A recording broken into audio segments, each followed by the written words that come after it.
Hello and welcome to the RetroMacCast with James and John, where in each episode we'll stroll down the Macintosh memory lane. We'll discuss older Macintosh computers, collecting all things related to the Mac and Apple computer, and current topics from the perspective that only a couple of old Mac fans can provide. Hello, everyone. Hello, John. Hello. Hello, Derek. Derek and Joshua Oh, kept a people did come conversation back going last from week. last week. Yes. Last week. Sorry, guys. So normally, when we have to forego an episode, I make a point of adjusting the date and time of the stream, and about a day later, I was like, "Oh, I think I forgot something."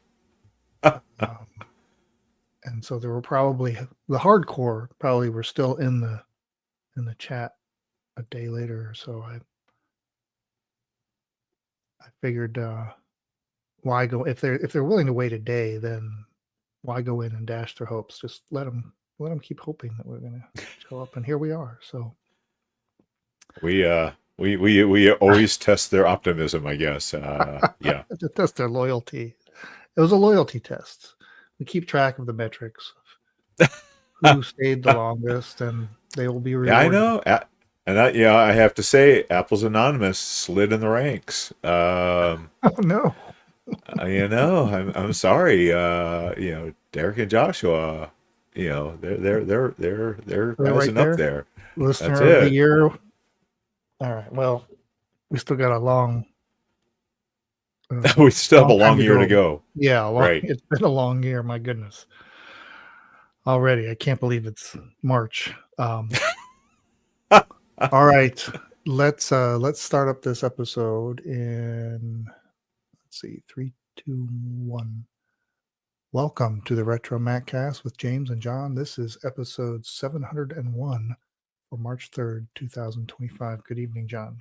Good evening, James. And good evening to Joshua and Derek W. Commenting there in the chat.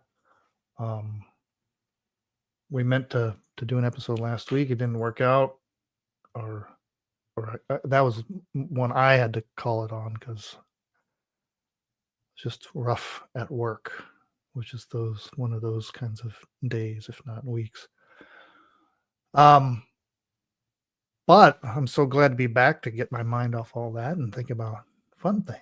Old man. Yes. Had we gone last week, we would have talked about the February 1985 issue of Macworld, which we're still going to talk about because it's an important one, even though it's March now.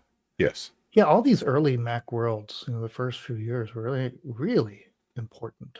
There's always something. Yeah, really cool. But this one in particular, I have to say. Yeah. Okay. We've got that. We've got eBay finds. We've got a lot of news stories, as it turns out. So we'll get into all that after the break. All right. Here we are. Derek has been quite sick. That's not good.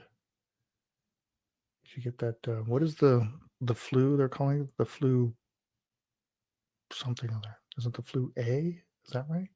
Or something? Oh, I don't know. Going around. Hopefully it's not the measles. I know that was retro, and now it's back. Some things we could have probably look rare. Yeah. Yeah. All right. Let's show something on the screen here for everybody to see. Aha. All right. Let's go in 3, 2, 1. Time now for eBay finds of the week. Last week we had that poster, which was like a design poster, which said Macintosh, the shortest distance from inspiration to reality, featuring some CAD drawings of a sailboat. $179.10 was the buy it now. It is still available. Then we had, which I guess would be like strawberry, classic iMac inspired Timex alarm clock That one is still available for the buy it now of $85, or you can make an offer. And then an actual iMac, a G3 iMac, in this case, the Flower Power, much coveted Flower Power iMac. Pretty good condition. They want to buy it now of $648. There is no make it offer. And it's located in Leominster, Massachusetts. Okay, this week we'll start with there's like almost an Apple logo on everything. This is the first time I think I've seen an Apple logo on what they call a product release tablecloth. Huh. So the full title is Rare Large Vintage Macintosh Computer Apple Product Release Tablecloth. And the description says it's very rare, large. It says 7 feet by 11 feet. Wow. Wow. It says Macintosh Computer Apple Product Release Banner Flag. Some minimal staining increases from years of storage. So it says flag, yet it also says tablecloth. But basically, it's just a plain white rectangle of fabric with apparently a fairly small lower centered Apple logo. So like if you had this on a rectangular table, the little tiny Apple logo would be, dangling off the front of the table. Sure. Very unnoticeable, I have to say, because if that thing's that big, even at that big, that means that Apple logo is what, 4 or 5 inches wide, maybe. Yeah, it's it doesn't even look like it's rectangular. It doesn't look like it looks like the corners are right. Truncated. Yep. And it looks like the back end is rounded. Yeah. Very strange. Yeah, so it's not even rectangular unless it's just a problem with the stretching on it. It's weird. It's weird. It looks Do you think it's like an official thing? I don't even see a registered trademark by that Apple logo. I think it is. It's got a real clean Apple on there, and it comes in a bag. Okay. Right. It's like is that a carrying bag of some sort with another Apple logo on it? No, I think that's just that it rolled kind up? of all folded up. Yeah. Oh. But I'm just saying that could just be, that could have just been an iron-on or something. I don't know. Well, where would Apple have used this? Well, they say like a trade show or product release store or something. I don't know. Well, they want a buy it now of $299.95, or you can make an offer. Gosh, I don't know. It seems a little steep. Yeah. Okay. All right. Next, we have a working Apple Macintosh 512K. The computer is complete with bag, the actual Apple bag, printers, manuals, discs, etc. Shows it booted, which is always nice. I'm trying to see what the software. A guided tour of MacWrite and Mac Paint is what they are showing. It comes with, looks like all the stuff that would have come with disc-wise. Macintosh, MacWrite Paint, system disk, a guided tour of the Macintosh. Yeah, let's see. Including the cassette tape guided tour of Macintosh to go along with that disc. We've got a variety of the original. Oh yeah, still it has the original accessory box that's got the everything's branded with a Picasso-esque logo of one sort or another, which is nice. The Macintosh Paint logo. It's got original image writer. Very nice also. The only weird thing I see in this that I mentioned to you earlier is the mouse that's with this is not the mouse that would have come with a 512K. It's the mouse that would have come with a 2E mouse card. So it's got a all beige, platinum-y sort of look to it versus the two-tone for the button. So what do they want for all this? They want for all this $1,588.88. So the only thing I see that this thing is missing, it would have been the original box. It looks like everything else is here. Is this the bottom of that same mouse right here? Because the bottom looks like the Ooh. bottom of the regular. Is there another mouse included? What's the model But number of but the? they show the top of it. They Yeah, show, the top of it is obviously a 2E on mouse. the break. I'll take a look at mine because Yeah, I've got that mouse over by my 2E. it's probably the same mouse underside. Yeah, it's a pretty good shape, and there's a lot included here. Yeah, You talk about wanting to have just about everything. Now, like I I said, think the the only only thing that's thing, missing is the original box that this stuff would have come yeah, in, right? right, Oh, it even has 2 sealed ribbons for uh-huh. that image writer. Oh yeah, nice little setup there. Yeah, Too bad there's I no make an I offer think and that it's not a price is a legit bid. little up there though A for little up there, 512K. but it'll save you a lot Um, of time and effort if you just wanted to it get it would, all. it would.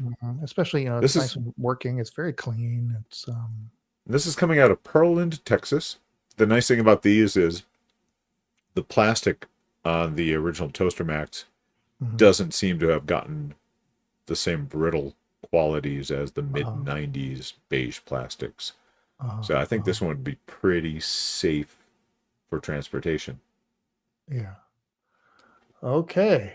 And lastly, the title is Rare Apple Computer Pins 33 Croix de Apple Survivor Macintosh Lisa 18K Diamonds. That's the title. It's mostly keywords.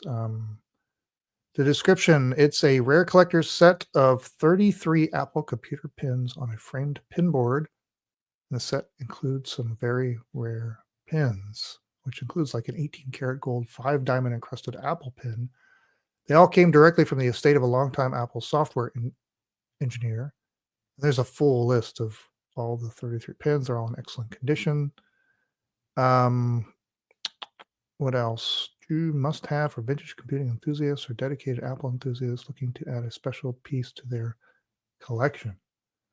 Let's look at these pictures. That's Ooh. so you get this white backing with a black frame and all the pins sort of nicely spaced out in there. Mm-hmm. Mm-hmm. There's a lot of familiar pins that we've seen, various 6-color Apple logos and Macintosh Plus pins. And there's a couple here that I'm unfamiliar with. Let's flip through the Like pictures the here. Croix de Apple.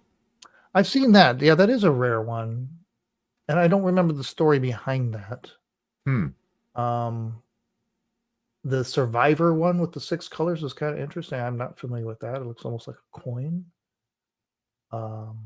Now there's a Team Xerox here for some reason. There's actually Nice. actually a Claris, handful of Novella. No, Novel. Yeah. there's a bunch of non-Apple ones here. They're from that era, but like Yeah. Jazz, right? The software package, a Visa pin, Novell, yeah. But then there's a lot of other ones. There's a Lisa pin and some Claris pins. I like this Apple looks like a CPR. Like if you certified CPR, you could wear the Apple CPR pin. Huh. Yeah, nice little setup. Need to know more about that Survivor one. That looks pretty old too. I'm Yeah, wondering if that's that and might then be. What do you think? Do you think that might be Apple II era? yeah, I don't know. Huh. And then here's the 5 diamond golden pin. I Ah, think okay. there was some kind of anniversary Anniversary. award for Mm-hmm. employees and Apple Fitness. I like this little Apple one with the red, white, and blue treatment to it. Yeah, pretty nice little display. I like it. Yeah. Well, they want this is a true auction, and the starting bid is $1,499.99. Or you can make an offer, and this ships from Portland, Maine. All right. I will not be bidding on Okay. that. No? Okay. Yeah, All right. Derek wonders, the Survivor, is that a reference to a reorg / layoff that occurred at Apple? And Derek also mentioned that that mouse is the same one for the 2C. Yeah. So like if you were there when Steve Jobs walked around and would catch you in the elevator to ask what you were working on, and you would tell him, he would say, "Yep, not anymore." So I have to say, on the bottom of my mouse that I've got, that's the same looking one. I don't know if you can hear me very well. I'm back. I can hear you. It's A2M Apple II mouse 4015. So it does have a different number than you see on the bottom of that other one. Oh, So I don't know if maybe they swapped the shell on it at some point. yeah, because I But it's definitely not one that came with the 512K. Yeah, the bottom is the original Macintosh mouse. That I just looked it up on my. Just looked at. Well, but I'm saying is mine actually has a different model number on the bottom of it. Of your Apple II mouse. That's my Apple II mouse, but it is 100% compatible. Understand that. Yeah. The point is that it looks like there's either two mice being photographed because they have mismatching tops and bottoms, or you could actually put the bottom of a classic Macintosh mouse on the top of an Apple II mouse. Absolutely. Yeah. The latter? The latter. Yeah. Oh, you think those parts are interchangeable? Yeah. Really? I don't want to disconnect my one, otherwise I would test the theory. Okay. But Garth, what's up? Hello. Oh. Garth wants the Apple Survivor pin. I wonder why that wound up happening. Garth, do you know the story behind that pin? That's what I want to know.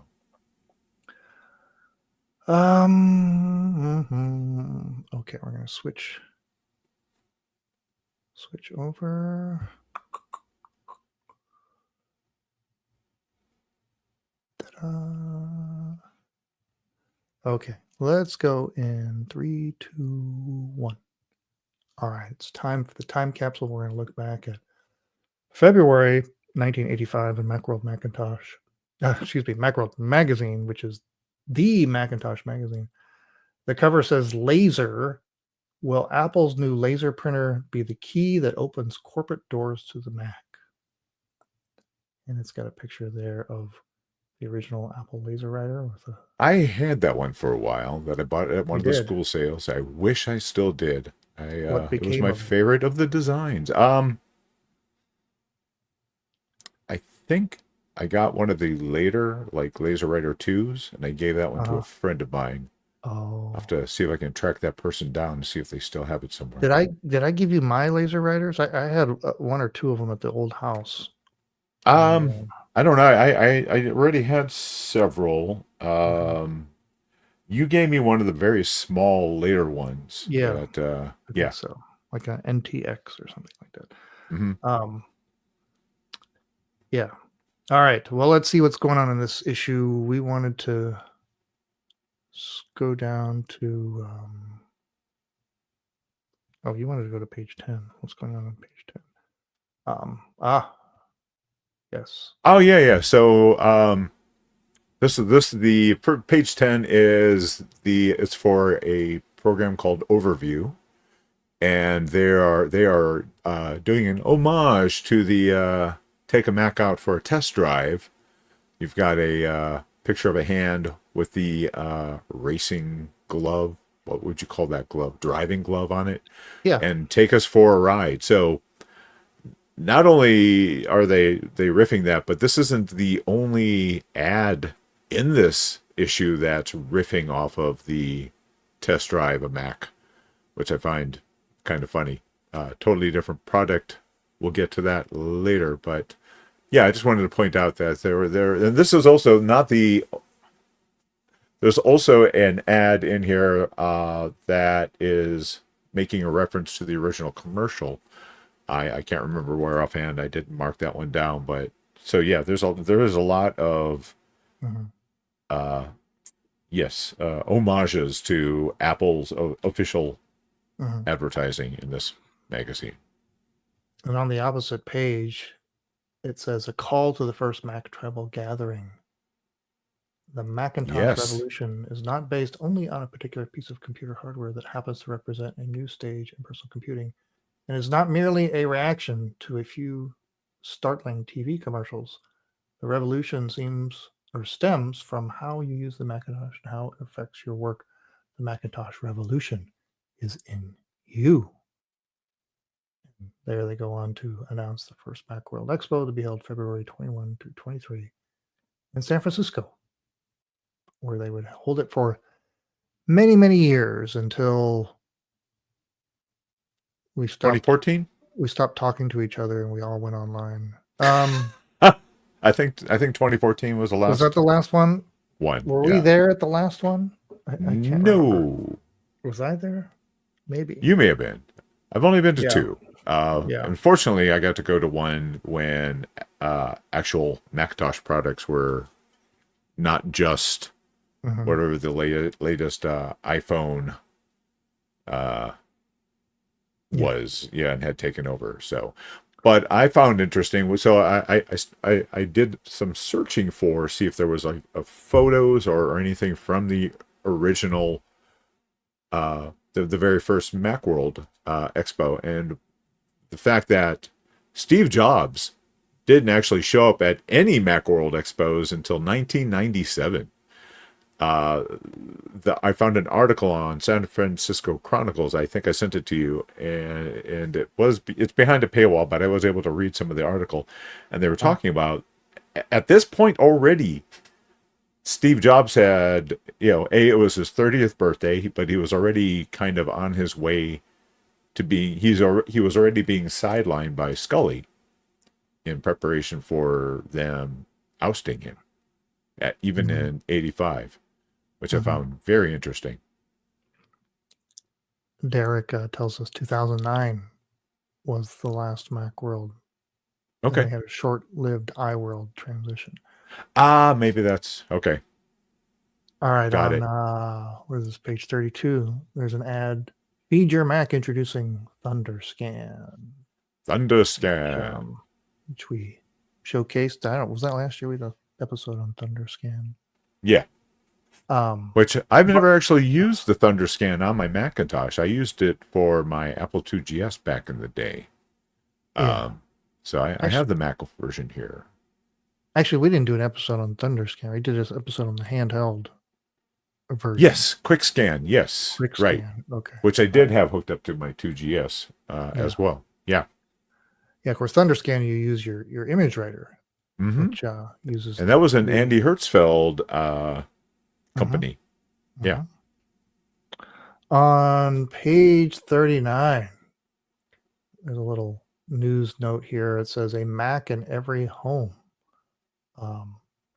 It says it's doubtful that any politician ever had the vision to promise a teleport in every home and a Mac in every kitchen. But a new housing development in California makes just such a promise. 45 miles northeast of Sacramento, 360 homes are being built in the Sierra Nevada foothills, and each house comes with a Mac and a room called the Teleport, which is designed for telecommuters, people who regularly work out of their own homes and send, get this, computerized information to an office instead of physically traveling to the office. Imagine that. That's like the future. They have a picture here of a couple guys with a Mac in the kitchen. And you too can buy one of these homes. Back then, the homes raised from 160,000 to 240,000. Be interesting to look up this neighborhood and see how it's progressed over the years. Get that puppy on Zillow and see how many millions they're worth now. All right, on page 57, we're coming up to the due date for taxes here in the United States, April 15th. And I can remember using Macintax on floppies on a classic Mac back in the the early 90s. And then it eventually, the whole thing came under TurboTax and went online. They stopped distributing it on physical media. But I didn't realize Macintax was going on back in 85. And I looked up, and it was actually started a few years before that. Back then it was SoftWeave that was distributing it. And you could send a check or money order for $70 and do your own taxes. You see the screenshots there. You can see how well it lends itself to a monochrome screen because they're Mm-hmm. monochrome forms. Really cool. This takes me back to when you didn't do this online. You fill out these forms and you had a little bit of a help, right? And of course, you had the ability to save and edit, which you can't do on a physical form. And then you just print this thing out on your printer and mail it in. So there you go, Mac and Tax. Let's see, we want to go to page 72. I think this is where you're talking about there was another call out to the test drive your Mac. Yes, right. So in this one we have, it's the side view, just like the you would have seen the original hand coming in from the side on the mouse for test drive a Macintosh. But this one we have floor it with Mac Lion. Now that you've test driven a Mac, floor it with Mac Lion. If Mac Lion can't tame your database, we'll give you your money back. And yeah, yes, it has a lion's paw on top of the mouse instead of a gloved hand. Yes, So, MacLion was a relational database management system. Never heard of it. I don't know how long it lasted, but they charged $379 for it back then, which they claimed to be a steal, which is like $1,000 today, right? mm-hmm. For a software that runs on 2 floppy disks.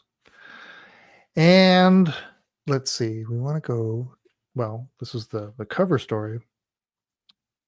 The Laser's Edge. The intro here says, on the desk connected to a Macintosh sat a machine the size of a small microwave oven.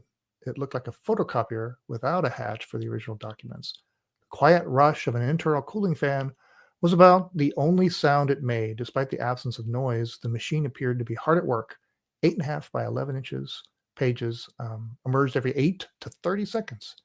To my astonishment, the printed sheets looked like professional typeset MacWrite documents and artist-drawn MacDraw pictures, the kind of quality work that normally takes many hours to prepare. Although the printout seemed magical, the machine was real, Apple's new LaserWriter laser printer. And it shows, let's see, that laser writers or laser printers had been around since the mid-70s. And they give an example. The Xerox 9700 was I guess, a popular laser printer in print houses, or like businesses would own them. That one would set you back $400,000, Oh, which was about $1.2 million in today's $1.2 million for a laser printer. So when Hewlett Packard introduced the LaserJet for $34.95 in 84, that's kind of a big deal, right? yeah. Now the LaserWriter was a little fancier than that, and that would set you back $7,000 of then your money, which is equivalent to about $20,000 today. Not cheap. Yeah. Any stretch. But it was either this or, well, send it to some place that could do it on one of these fancier printers, Sure. or you were doing it dot matrix. So it has a good article here on how laser writers work, how the fonts work, and all the cool stuff that it can do, including the Apple Talk connection. These were networkable, which I don't think is something the LaserJet could do.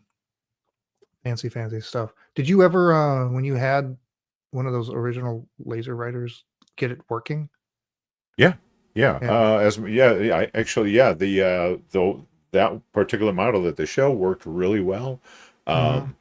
Very, very slow. And the the Laser Writer 2s worked a champ. I had those for many a year. We're having an issue with those now, though. We're having the same issue with all the mid-90s plastic in that. Yeah. I think if I tried to use any of those now, they would just spring apart like I think they would just crumble. I'd get one print that just said help me, and it would just disintegrate. Yeah, and of course, keeping those old printers running, then you start having to worry about the consumables. Yeah, The yeah, donor, yeah. At this point, well, at least the nice thing with those is the engines that were in those things were not made by Apple, so they were a standard of some variety, right? Which means that the toner cartridges that were used for those were ones that were also used other for printers, at the another time. main name brand printers. Yeah. Sure. Canon is what Derek is, the Canon SX. And then we just mentioned Apple Talk, and then you found this little note here on page 100. Yeah, that it almost wasn't called Apple Talk. It was almost called Apple Bus. Huh. So Yeah. just found that kind of interesting. Yeah. And it's been renamed to the Apple Talk Personal Network. And you could buy an Apple Talk cable connector set for $50. All right. Well, I think we've gone long enough about that issue. So that was October 1985. I downloaded this on archive.org. Or February Yes. 1985. Oh, what did I say? October? October. Yeah. Oh, whatever. But February, yeah, October. and I know we're in March now, but I thought it was worth still keeping that as was the first mention of Macworld. So Cool. All right. yeah. Let's see. Derek, your mind is amazing. Just how much stuff you remember. The Apple Bus Interconnect. Did he just pull that out of his own head, or did he search on Apple Bus? I'm just assuming Derek In the knows 84 everything. intro, he talked about network on the Mac. Wow. That's awesome. Yeah. I guess I didn't realize that they had. So I wanted there's one other thing I already- wanted to bring up in this magazine, kind of an overall theme. Is it's kind of one. There's several things that are kind of a theme of despair of, did I waste a bunch of money on something that's not going to go anywhere? There were several letters that were in. There was an article even about, is this a milestone or a millstone? Is this going to be something that just, drags you under and you're never going to really, it's never really going to take off? So even a year after it was out, people were just wondering if it was an expensive toy that was actually going to do anything for them. They were still complaining about a lot of software that's never seen the light of day. Even though it looks like there's a lot of software in here, it seems to be that's like basically 4 categories that had multiple titles. So pretty interesting. Yeah, you can tell. Oh with yeah, the advertisement of the of Macworld that from the beginning and pretty much throughout the Macintosh history, it was always this underdog mentality of a small group, and they have to keep the passion alive and all this stuff. I mean, that was from the beginning. Whenever it was going to happen when you have a brand new computer platform in an industry where there were a lot of computers out there, and there were no other graphical or very few graphical user interface computers, but there were a lot of computers. There was such an established base, and people were used to doing stuff. So they started off the underdog and continue to be that. All right. Let's go to the news.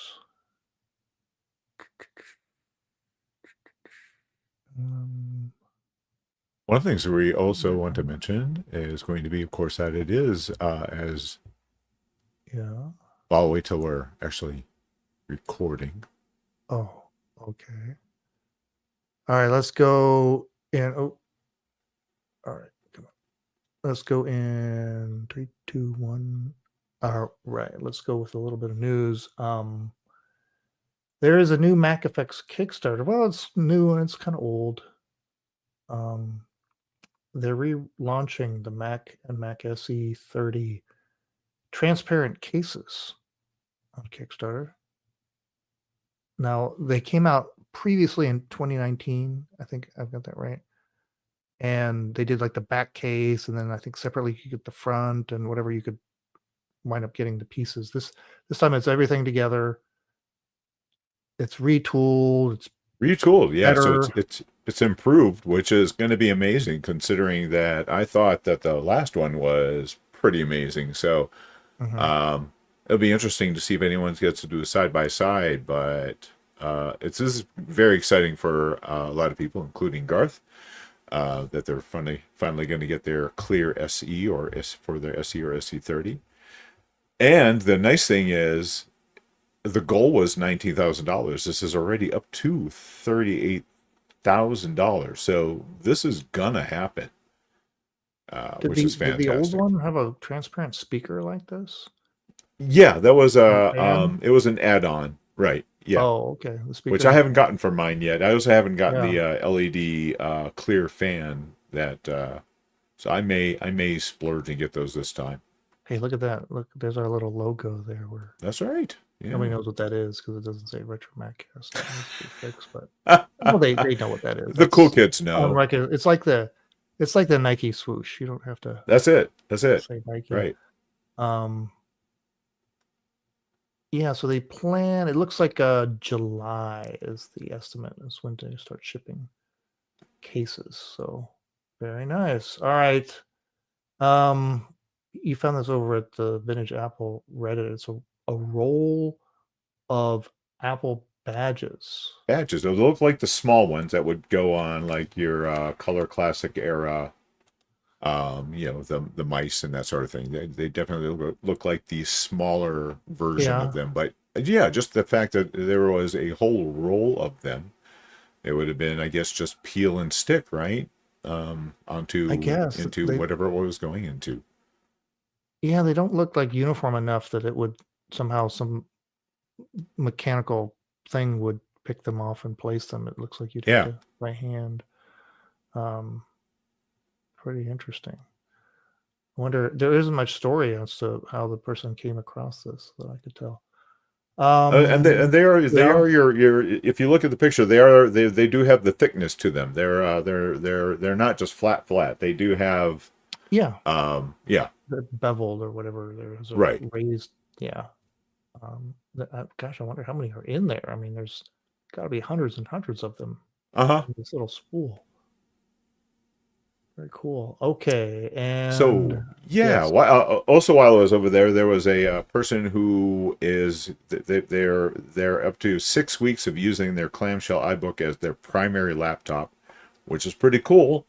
And in their post, they mentioned that they had purchased a refurbished battery for their MacBook. I'm sorry, their iBook.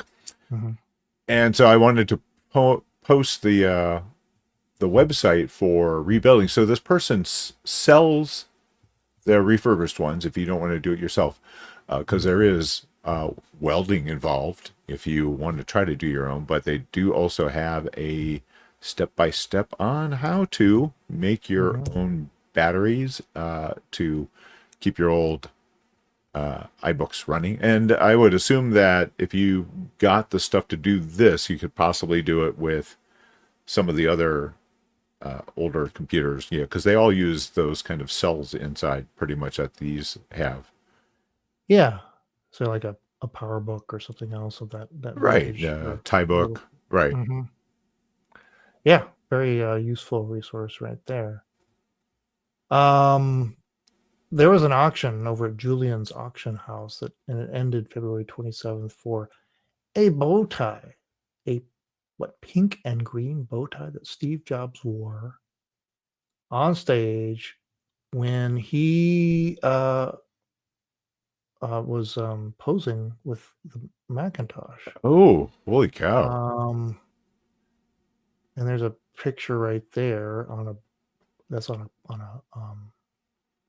book cover, and this bow tie sold, and it's apparently they were able to confirm that it's the one he wore. It sold for $35,750. It was only estimated between 1 and 2,000, but boy, Holy cow. people went bonkers for this thing. Crazy. Yeah, actually, there's Wow. actually another picture of him. There's some other pictures of him at that event, I think, where he was wearing that bow tie. But there you go. To San Francisco, all silk, made in Italy, and Fantastic. speaking of Well, auctions, there's oh, what I What? was going to say, go ahead and finish. I was going to mention one other thing we want to definitely make sure to mention for the month we are in now. Oh, okay. I was going to mention some other auctions. Oh, yeah. RR Auctions has another massive set called Steve Jobs and the Apple Revolution, and they have one called Prototypes. Ooh. Prototypes has 42 different auctions, and there's just so much stuff in here that we're just going to have to dedicate at least an episode, maybe next week, before these auctions end. I think they all close out on March 20th, so it gives us some time to take a look at all this stuff. You know, the prototypes is a lot of Mac prototype stuff, and the other one, the Steve Jobs and the Apple Revolution, has 317 items. Includes an Apple One and a lot of signed Steve Jobs items. We've seen similar things like this before, but we'll take a look at this. We'll breeze through these next week. So Yeah. All right, what do you want to talk about? Marcintosh. It is. Upon us. It is the happiest month of the year for Macintosh people. Yes, Marcintosh. So Marcintosh, www.marcintosh.com. And if you just do a search on Marcintosh and YouTube, there's already all our friends are posting Marcintosh projects.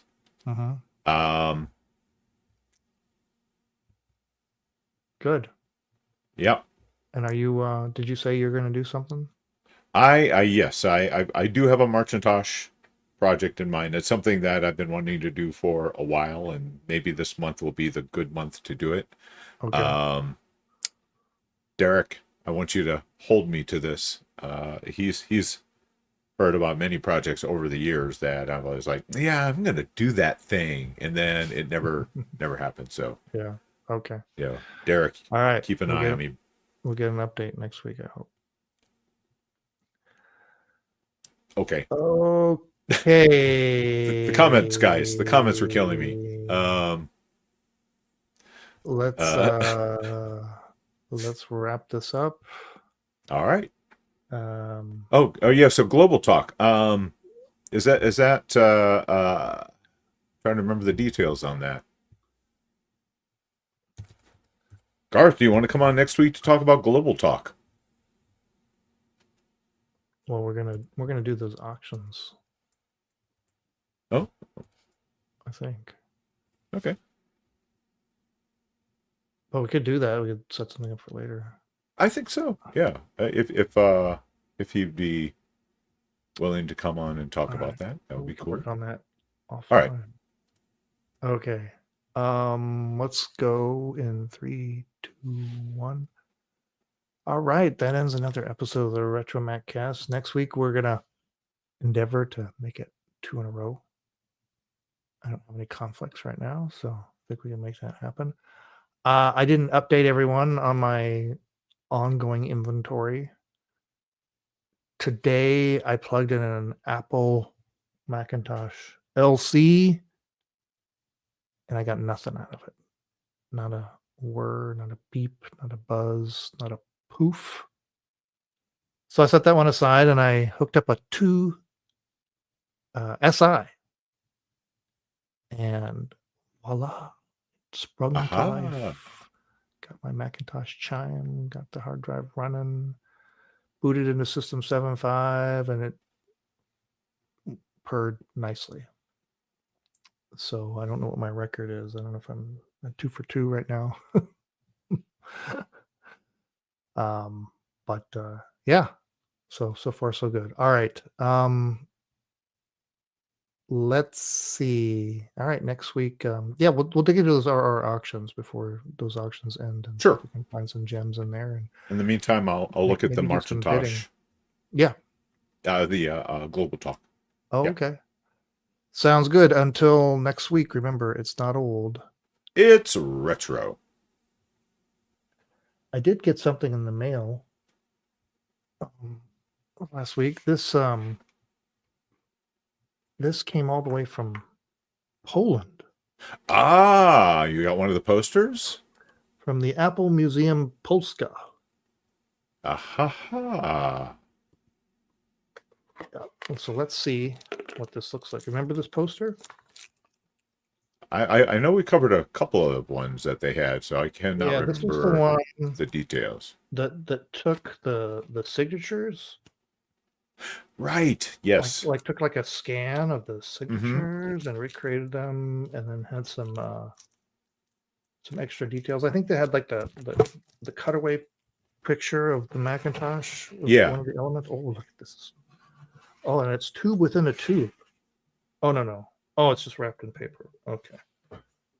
So it just came from all the way over there. Let's see. How do I carefully extract this from the protective paper? Oh, it's a nice size too. Dun, dun, dun, dun, dun, dun. Oh. Very thick stock. This was not. It wasn't. I don't remember what it cost. It was not inexpensive at all. I mean, it was inexpensive. It was not expensive. How good is the quality on the image itself? Does it look like it was? Did they get a good high res image? It's pretty good. You know, the image off of? itself was like a sketch, right? So it wasn't Right. not Yeah. like a photo, wasn't it? So there's a Right. Correct. It was like there's a softness to it. Airbrushed sort Right. of. Right. There's a softness to it, and it looks great. And of course, all the other typeset stuff and the signatures, and I mean, that is just super cool. Very nice. I just got to get a frame for it, Then build a new wall here somewhere. I don't know. Go to the ceiling like you've done. Something. I'm running out of space. I might have maybe some space here. So if they're still selling those, recommend. Really nice job. All right, everybody. Oh, Mac Museum. Yes, Mac. it is a nice Hey. poster. It looked good in the Mac Museum. All right. Well, thanks for joining us. Again, sorry for last week. And we'll play a little music and be on our way. Thanks, everyone.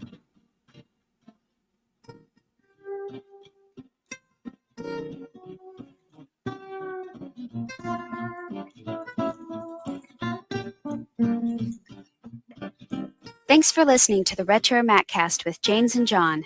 Email listener comments and questions to retromaccast@gmail.com or post comments on our website at www.retromaccast.com.